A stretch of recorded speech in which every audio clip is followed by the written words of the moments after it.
Boy.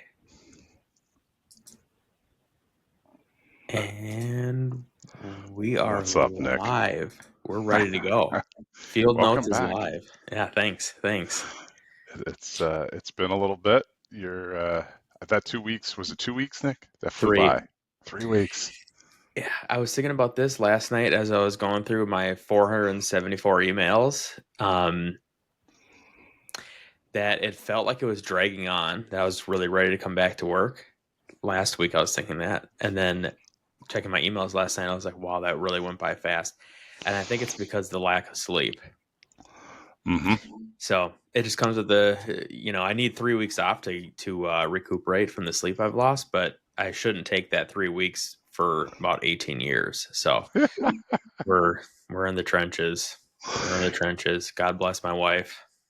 Good for you. Well, congratulations again. Yep. Thanks. Happy to be back. Shout out to IT Audit Labs for giving a nice little break with the family. Absolutely. Yeah, I'm coming at you live here from the home office today. Yep. Ready to I guess we can jump into what's coming up this week, and we got another little picture article to chat about. But a lot of the team is headed out to Wild West Hackin Fest in Deadwood, South Dakota. We've got a couple members of the crew that's already out there doing some pre-conference training that I know we're excited to hear about.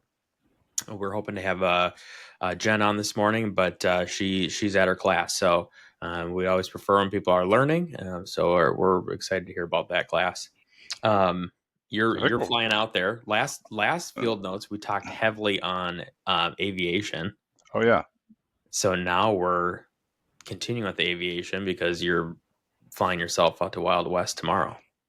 Yeah, and last year, if I recall, when we flew out, you met me at the airport, and you had an opportunity to take a lap. Didn't want to take the lap.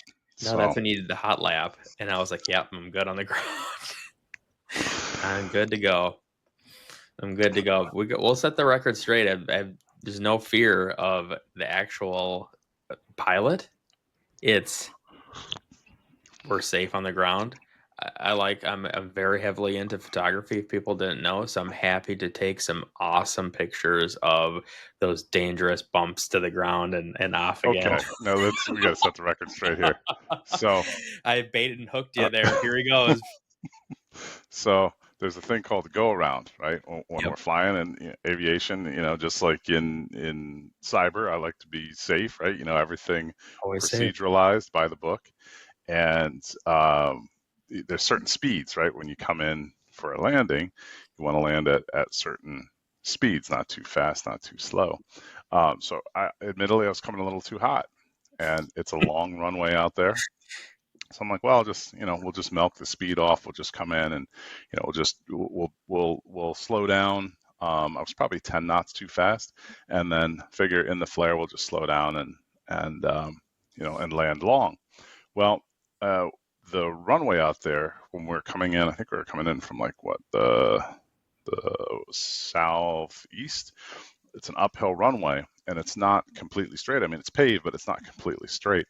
So the runway has like a little hump in it, and we're coming into land, and the front nose wheel just touched that hump. We want to always land on the mains, which are the two rear wheels. Mm-hmm. This is a nose wheel airplane, so land on the two rears, and then you're just holding it off as long as you can as the plane slows down, and then the nose wheel will gently touch down, right, in the rollout.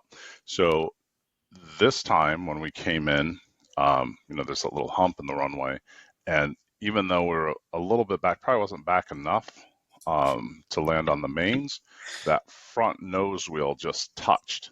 And then at that point in time, the aircraft comes back up. So it's like, all right, we're not even going to try to milk this down. We're just going to go around. Right. So full power. Safe. Yep, full power up to speed, flaps out, and go around, which gave us a nice view of the area. So then just come back into the pattern and land.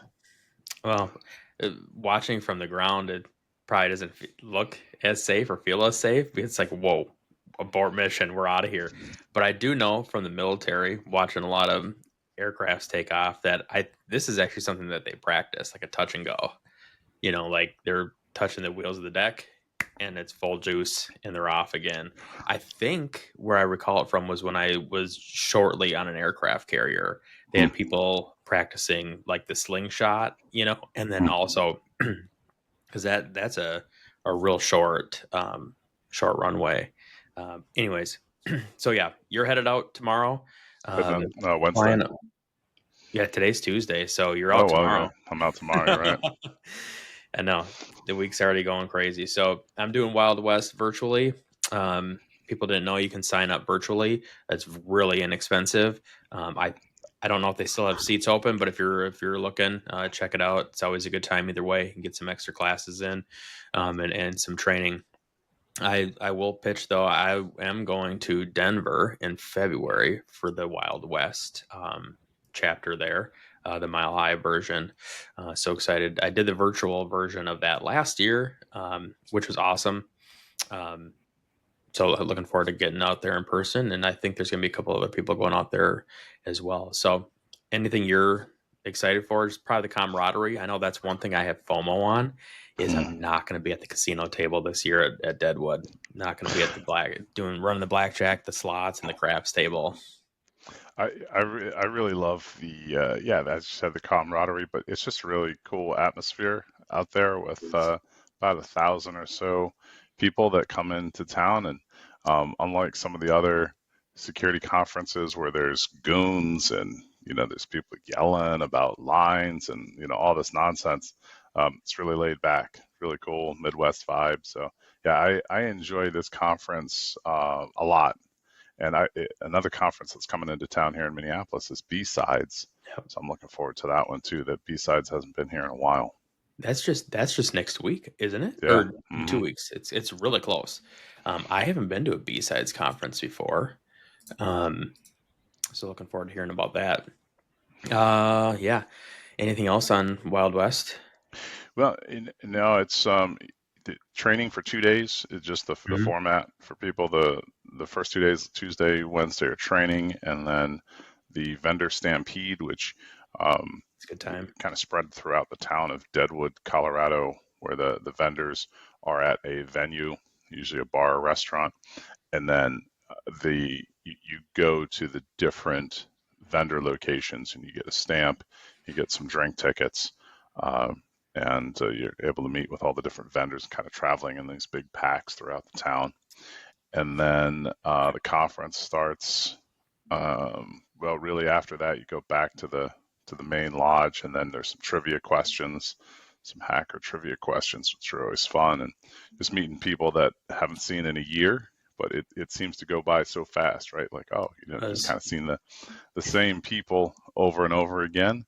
And then the conference really Thursday and Friday.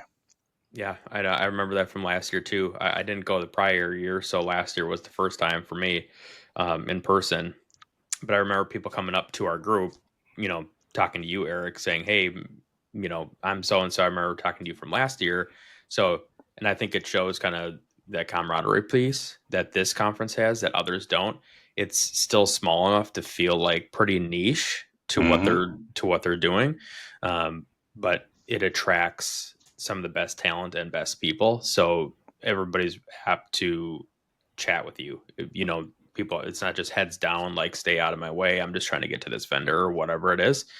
They want to get to know you, share knowledge, maybe jump on somebody's podcast or do some content or whatever it is.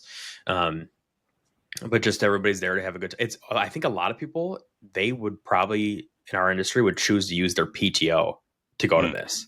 And Right. I know people that have, yeah. Right. There you go. So people that we've talked to, they just genuinely enjoy going to this, and I think um, they said last year that they're still trying to figure out a way to make this conference lose money, Mm-hmm. but they go all out for it. But people are just, with the vendors that go there that sponsor this, and when everything else added up, that they really go all out. So I think it shows. So we're really pimping out this conference, but we sure love what they're doing. They added the Denver one because they're expanding. So excited to get to that one, but it's always fun to get the crew together for something like this that people are so excited about. So we just wanted to touch on the conference coming up this week. So if you're not familiar, check it out, Wild West Hackin Fest. Um, yeah, that's all I got for that. I was looking around my desk here because you mentioned the vendor stampede. I still have my book with all the stamps for it, but can't find it. So I'll have We to got get to an do a updated field version. notes book, right? That'd be good. Get a field notes book. And I want to try to get Mr. Miyagi on Jen's podcast. Remember Mr. Miyagi? I Get do. him on Yep. SIP Cyber out there. It'll be fun. Oh yeah. See, this is the things I'm gonna miss. This is what I have FOMO. I was texting Cam last night. If people, listening right now don't know Cam Birkland, he's out there pre-conference training. I was chatting with him a little bit over text last night because I have FOMO that I'm not out there right now. So, chatting with him, he's getting all geared up to go. So, we'll work with Jen and Cam and hopefully get Mr. Miyagi and all those guys linked up. And that's what I'm going to miss is that those people coming together. So, I'm looking for some Windows 11 war stories. I'm still, upgrading to Windows 11. yeah, I'm in the throes of it right now, helping out a Yeah. customer with that, a couple customers. So just, Yep. like, Same. hey, it's last minute, but um, we knew about this for 4 years, but here we We are. knew about it for 4 years. We'll be in the same situation in probably another number of years. And just you saying that just kicked my brain over into work mode because like I said last night, I was checking all my emails, and now this morning I'm thinking about all the things I need to do. And that's one thing we got going is a Windows 11 upgrade at a You're welcome. client. So now I've just my brain ticked over, and we're back. We're We're in back. it. We're in Yeah. it. You can't escape it. You just got to get through it. But we got a good team, so no concerns. What do you think about the QR code, I Nick? was just gonna say we'll jump to that. Since I'm not sharing my screen, and for audio only listeners, at some point here, we have a picture that Eric found on LinkedIn. I'm not sure where this is located. Eric, maybe you know, but basically somebody, a bad actor, let's say, has had what looks to be a really real little small printout, right? It's on a yard stake. Um, and it says pay to park. And there's a QR code on there. And it looks like it says the city name. It's very small. It's kind of hard to read. Camara Pay, can't, something like that. It's like I said, it's very hard to see. Did But you then say Chimera? is that what it says? Or can you see it closer? Well, we pronounce that as camera here in the U.S. Like I said, folks, it's hard to see. I should be looking at my phone so I can pinch to zoom. On the computer, you can't get close enough. Chimera Pay. Yeah, that's good. We'll go with camera pay. Makes more sense. So we wanted to discuss, how real this looks. Uh, to me, what first thing I thought of is if you're probably not in our industry, this looks Looks so legit. real. Yeah. Looks so legit. I don't think I could actually fault somebody for following through on this just because it looks so legit. So, did you have thoughts on this, Eric? Or I guess maybe a question. If you see this, how are you figuring out if you should scan it or not? Man, this is a tough one. It's in the city of Chicago, and it doesn't look like the normal pay to park. Um, uh, Typically, there's a kiosk somewhere on the block Right. where you can go if you don't have a smartphone, and you're going to pay by the parking meter. It's not a meter anymore, but like the parking stick will have parking space number on it, and you could go up to that kiosk and enter the number and a credit card. Now this one does look really legit. As you said, Nick, it's a yard stake. It's full color. It's got the QR code. It says pay to park, and presumably they're spaced out along the street. Looks like it's in a neighborhood, and it's just stuck in the grass there. Maybe Josh can help us with an image of it for everybody. But yeah, it would be really tough if you're not thinking. You're just in a hurry. You're going to jump out, and you want to do the right thing and pay. I could definitely see how it could entice someone to scan that QR code. It even has the parking spot number on the sign. Right. Um, and then it would be, well, what's the page look like that you go to? And I think a couple of the folks on the team were working to unpack that and go to the page and record the session and all that sort of stuff. But it would be tough. And just QR codes in general, they're just more and more prolific since COVID. Going to restaurants, it's out on the table. Yep. And I know we've, even at game night, as for people to sign up for game night, we had a QR code, right? And people are like, hey, you're trying to scam us, which is pretty funny. Scan at your own risk. But I Yeah. think that's a part of the problem. That's why it's so effective is people have now connected convenience with a QR code. Mm-hmm. Right? You don't have to go to a website.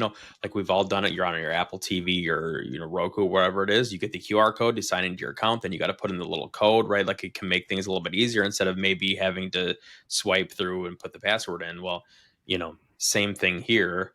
If you can, and it really works well too for less tech savvy people, right?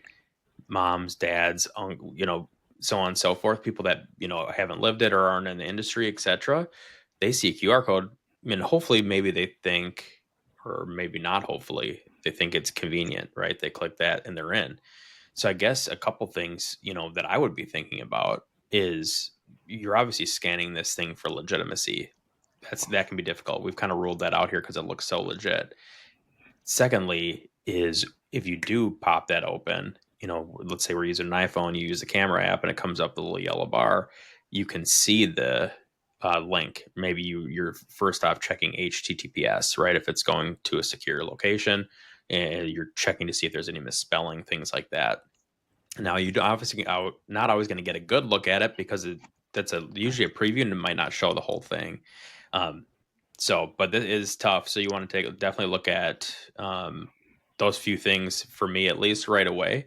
But a lot of this is just training people to think about it before they're actually scanning. We don't want people just to see a QR code and be like, convenience, I'm going to scan it, right?